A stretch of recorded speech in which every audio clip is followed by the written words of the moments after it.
Bəzən yəni o qədər ağrılarım olurdu ki, yəni dərs belə yadıma düşmürdü də, yəni ağrının təsirindən. Ən böyük arzum Sadiq arzularına çatsın. Gələcəyin hüquqşünası və prokuror olaraq görürəm özümü. Bu il 9-cu siniflərin buraxılış imtahanında yüksək nəticə göstərən şagirdlərdən biri sosial mediada daha çox müzakirəyə çıxarılan xərçəng xəstəsi olan Sadiq Rəcəblinin yaşadığı mənzildəyik. Sadiq bu uğuru əldə etməyin sirrini bizə açıqlayacaq. Həyatın hər anı bizi yeni sınaqlarla qarşı-qarşıya qoyur. Bəzən bu sınaqlar insanı sındıra, bütün ümidlərini puç edə bilər. Amma bəzən də belə ağır sınaqlar insanın içində gizli gücü, əzmkarlığı və yaşamaq eşqini ortaya çıxarır. Abşeron rayonunun Çali kənd tam orta məktəbinin 9-cu sinif şagirdi Sadiq Rəcəblinin həyat hekayəsi məhz belədir. Sadiq gənc yaşlarından ağır bir yükü, xərçəng xəstəliyini çiynində daşıyır. Xəstəlik xəbəri onun və ailəsinin həyatını alt-üst etsə də, o ümidini heç vaxt itirməyib. Müalicə prosesinin ağırlığına baxmayaraq Sadiq təhsildən geri qalmayıb. Onun arzusu və məqsədləri hər zaman ön planda olub. Sadiq hazırda fərdi təhsili ev şəraitində alır. Müalicə müddətində məktəbdən uzaq düşmək məcburiyyətində qalsa da, dərslərini heç vaxt kənara qoymayıb. Onlayn dərslərə hazırlıq mərhələsini keçib, müəllimlərinin dəstəyindən yararlanıb və öz zəhməti ilə böyük uğur qazanıb. Bu il keçirilən 9-cu sinif buraxılış imtahanında yüksək nəticə 254,6 bal toplaması onun zəhmətinin və əzminin real sübutudur. Sadiq, bu xəstəlik təhsilə əngəl törətmədimi?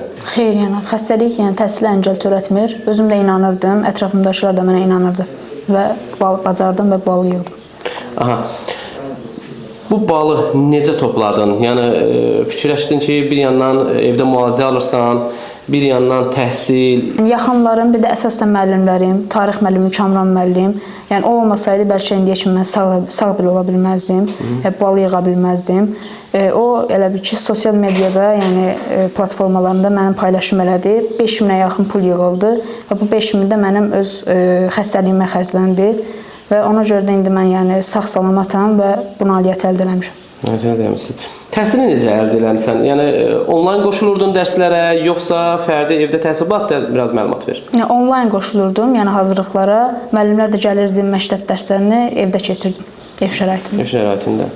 Hansı ixtisas qrupuna hazırlaşırsan? 3-cü qrupa hazırlaşıram və hüquqşünaslıq ixtisası üzrə hazırlaşıram. Hazırlaşırsan. Yəni gələcəkdə özü vardı görürsən?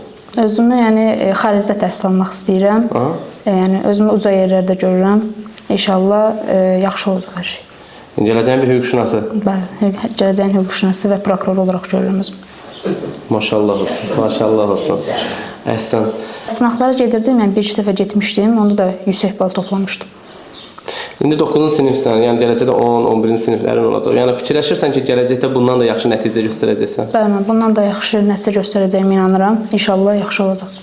11-ci sinifdə də yəni inşallah bundan daha çox nəticə göstərərəm. O gələcəkdə xaricdə təhsil almağı planlaşdırır. Xərçəng xəstəliyi ilə mübarizə apararkən belə böyük arzu qurmaq onun nə qədər güclü bir insan olduğunu göstərir.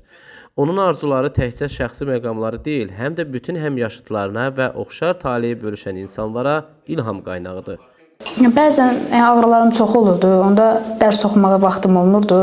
Amma yenə də sistemlərdə, yəni sistemlərin altında mən həmişə kitab oxuyurdum. Yəni özümə inanırdım. Amma bəzən yəni o qədər ağrılarım olurdu ki, yəni dərs belə yadıma düşmürdü də, yəni ağrının təsirindən. Olurdu belə olur. Evladınız bu nəticəni göstərəndə bir ana olaraq nə hisslər keçirdiniz? Çox böyük sevincim oldu. Əslində gözləyirdim ki, Sadiq bu əziyyətinə qarşılığını alar inşallah. Yəni çox əziyyət çəkdi. Mən də onunla beraber çox əziyyət çəkmişəm. Böyük dəstəkçi, yəni mən olmuşam, atası olub. Bütün müəllimlər çox dəstək olub Sadiqə həmişə. Özü hətta elə olurdu ki, deyirdi ki, oxumaq istəmirəm də, vəziyyətim çox pisdir. Dedim, yox, sən də nail olmalısan. Sən bu əziyyət çəkibsən. Yəni xəstəliyə üstün gəlməlisən. Bəli. Dedim ki, sən oxu ancaq xəstəliyin üstünə. Özü də dedi ki, mən oxumalıyam. Mənim yeganə səbəbim oxumaqdır. Yəni bir valideyn olaraq qıraqdan müşahidə edirdiniz də. Bir yandan xəstəliyi, bir yandan təhsil. Çox çətin idi. Çox çətin idi. Çox çətin idi, amma bu günə şükürlər olsun, Allaha çox şükürlər olsun ki, öhdəsindən gəldi. Çox uşaq canından o hər şeyə qalib gəldi. Yəni çox dözdü. Ancaq testlər oxudu, ancaq kitablar oxudu. Hətta 1-2-yə kimi o uşaq dərsdən yayınmadı. Ancaq dedi ki, mən oxumalıyam, mən vətənimə layiq bir uşaq olmalıyam, inşallah. Çətindir. Çox çətindir. Bir ana kimi, yəni mənə çox çətindir həqiqətən. Yəni ki, mənim əsəblərim də çox pozuldu. Yəni heç bir anıya arzulamaram. Yəni ki, bunu inşallah yaxşı olar. Allah böyükdür. İnşallah ki, 11-ci sinifdə də bu gözəl nəticələr olar inşallah. Ən böyük arzum ki, Sadiq arzularına çatsın. Həmişə deyir ki, mənim arzum ki, səni rayonlara aparım, gəzirim, Türkiyəyə aparım, gəzirim. Həmişə arzusu odur. Aynen, inşallah arzunuz gerçək olar. İnşallah. Çox sağ olun, Allah köməyiniz olsun. Yəni ki, mən istəmişəm ki, oxusun da. Birinci növbədə xəstəliyinə qalib gəlsin. Elə ancaq oxusun. Yəni, mən o yüksəklərdə görmək istəyirəm inşallah.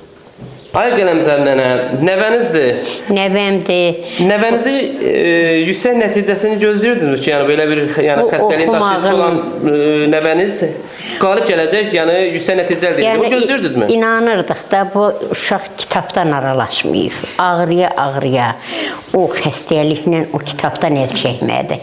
Hələ biz deyirdik ki, biraz rahat ol da, sən xəstəsən, belə deyirdik. Nə olursa mən oxumalıyam.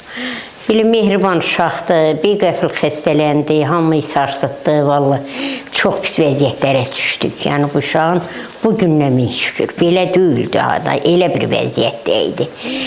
Yəni sağ olsun elə qohumu, qələbi, müəllimləri, hamı dəstək oldu. Yəni kasıb adam idi, buna güclü pul lazım idi da. Müalicəsinə.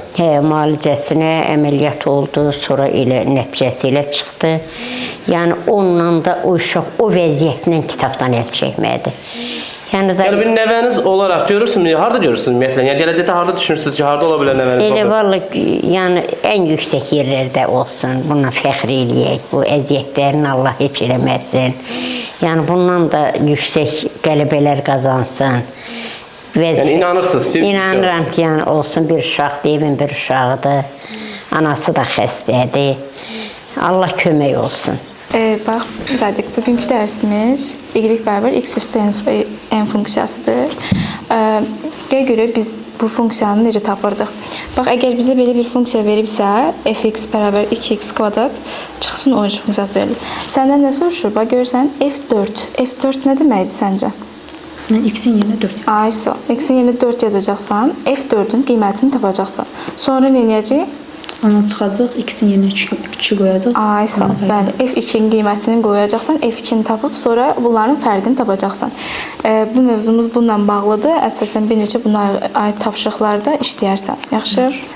Özüm hal-hazırda tələbəyəm, lakin uşaqlarla məşğul olmağı, yəni bu yaşımdan uşaqlara dərs keçməyi çox sevirəm və eləcə də biz Sadiqlə bu deyək ki, riyaziyyat fənni üzrə hazırlaşdıq bir yerdə. Mən düşünərdim ki və deyərdim ki, ən böyük əziyyəti özü çəkdi, özü hazırlaşdı. Çünki Sadiq çox savadlı uşaq idi. Mən bunu zaten öz dərsimiz əsnasında da görürdüm. Yəni o dərslərinə çox hazırlıqlı gəlirdi və bütün dərslərində demək olar ki, yəni keçdiyim yarışlarda, sınaqlarda da hər zaman birincilik əldə edirdi. Yəni bu Sadiqin öz uğurudur və biz bu nəticəni ondan gözləyirdik. Siz özü tələbəsiz, amma şagird hazırlayırsınız. Bəli. Yəni Sadiq sizin tələbələrinizdən biridir. Bəli.